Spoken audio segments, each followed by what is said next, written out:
Hello, everyone, and welcome to Real Estate Daily with the House Heroes. My name is Troy. Every day we go over the latest news in housing, real estate, and mortgages. Today is March 1st, the first day of March. It's the International Women Month, so we're going to probably highlight a few of the things that are happening over the next course of 31 days, excuse me, of women and mortgages, real estate, and housing. But today, our first article is going over the mortgage rates, what's happening with them right now. And I'm keeping to that same theme that I talk to people about. You know, good news is actually bad news for the industry, for the mortgage and real estate industry. And bad news in the world is actually good news for the mortgage and real estate industry. And what do I mean by that? For an example, obviously right now, unfortunately, we have a war that's going on. It's kind of escalating today, March 1st. You know, they've been talking about the Russians bringing in more and more troops. There's a big line of armored vehicles coming into the city, the capital city of Ukraine. So things are not kind of looking good. It looks like it's just continually escalating. With that, the fears of that happening is where the Fed then looks at that as well as inflation, and they make a decision on how much they're going to raise or if they're actually going to raise rates at all. So while that's happening, we have a hedge, or mortgage companies have a hedge on what they think is going to happen. And then today, of course, the first article here from CNBC is mortgage rates plunge just as home prices set another record.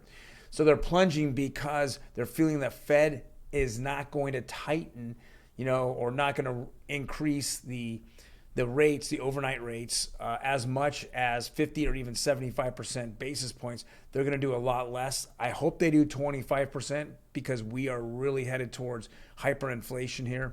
I know today also another article was, the price of barrel of oil was now rolled right past $100. It was $106, and it keeps going up. And unfortunately, oil has a lot to do with not just gasoline that we put in our cars, but also other energy. It has to do with, transportation. So if I were transporting bread or, soda, whatever, meat, moving animals around, that's all going to be going up because of oil itself. So we're going to see that. But what's one of the good things here is that we're seeing, mortgage rates plummet.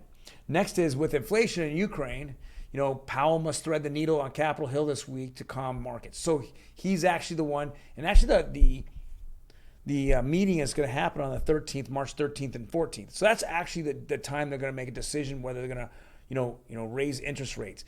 It doesn't make sense to keep them the same, but he has to kind of juggle that, all the world crisis and at home crisis. He's got to juggle it to make sense, not to tighten too much and freak people out, or not tighten at all. And we're continually seeing a rising of pricing throughout everything we purchase now, whether it be putting gas in your car again, or buying food for your home, or energy that you're paying for, on your electric bill, gas bill.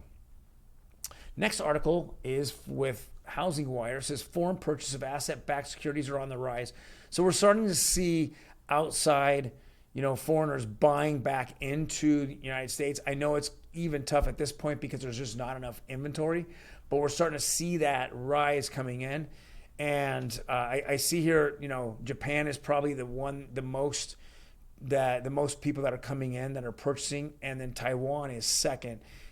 And then China being the third. So it's basically the Asian countries that are coming in and purchasing, and a lot of them have cash. So, people here abroad don't really have a lot of, they're competing against cash. It's going to be kind of tough, but we hopefully won't see very much of it because of just the amount of homes that are for sale.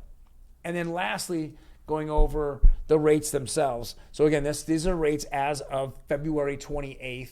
We saw a fairly large dip right here. Yesterday the conforming rate was at 4.20, which is conventional rates, the average across the United States. It literally dropped, almost, it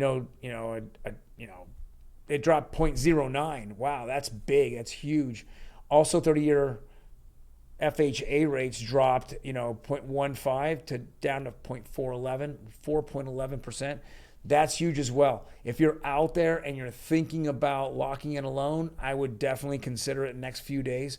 If you're out looking for a house, just the amount of money you can save over a 30-year loan, I would try to get a house. And even if you're spending, $10,000 more than you expected, you're going to see that, deduction maybe kind of slower, little bits of chunks every single month, but it'll be less than what you would have done if you would have locked it in last week. So, well, thank you everybody for joining us today, March 1st. If you like our content, please hit the like button. Otherwise, if you want to know when our video drops, please hit the notification button and YouTube will notify you. Otherwise, I will see you tomorrow, March 2nd. Everyone take care.